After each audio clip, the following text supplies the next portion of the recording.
नमस्कार सर्वांना.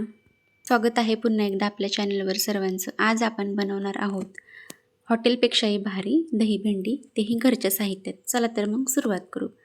इथं मी पावशेर भेंडी घेतल्यात आणि त्या स्वच्छ धुवून पुसून घेतल्यात. पाण्याचा अजिबात अंश राहिला नाही पाहिजे त्यात.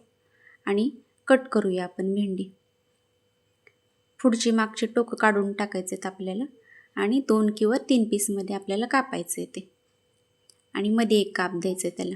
मधून बघायचे आपल्याला भेंडी खराब तर नाही ना. खराब असेल तर बाजूला काढून ठेवायची. अशा प्रकारे आपण सगळी भेंडी चिरून घेऊया. असे मध्ये काप द्यायचे थोडे थोडे. आणि दही जे आपण वापरणार आहोत ते शक्यतो ताजं दही वापरा, कारण खूप दिवसात जर जुनं दही असेल तर त्याला कसा आंबटाचा वास येतो आणि आंबट वासामुळे कशी आपली भाजीसुद्धा लवकर खराब होऊ शकते. इथं बघा, इथं दाखवल्याप्रमाणे आपण सगळ्या भेंडी चिरून घेऊया. झालेलं आहे आपलं चिरून.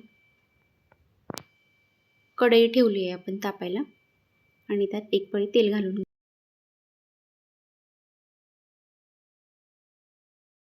भेंडी आपण थोडी परतून घ्यायचे.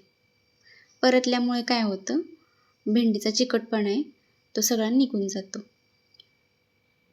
चांगले खरपूस रंगावर परतायचे. परतून झालेले आहे, काढून घेऊया आपण.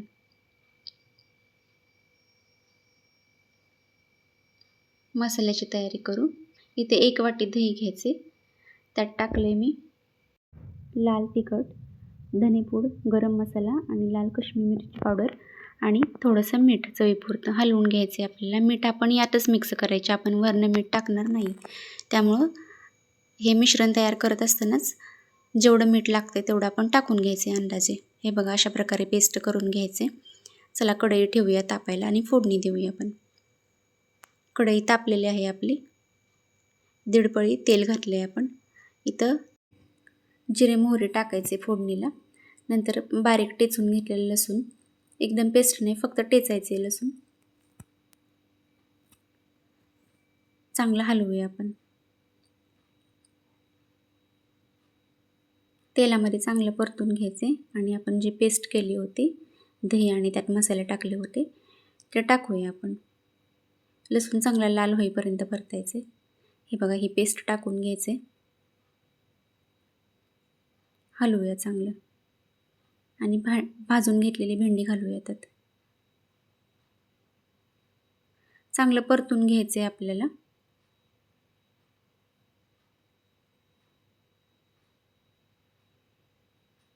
आणि एक 5 ते 7 मिनिटासाठी आपल्याला झाकण ठेवून द्यायचे.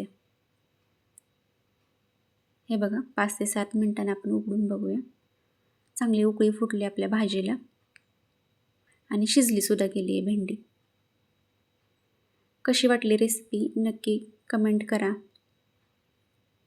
आणि अशाच पारंपरिक, स्वादिष्ट, सोप्या, साध्या रेसिपींसाठी आपल्या चॅनलला जास्तीत जास्त लाईक, शेअर आणि सबस्क्राईब करायला अजिबात विसरू नका. पुन्हा भेटूया आपल्या नवीन व्हिडिओसोबत अशाच एका नवीन रेसिपी. धन्यवाद.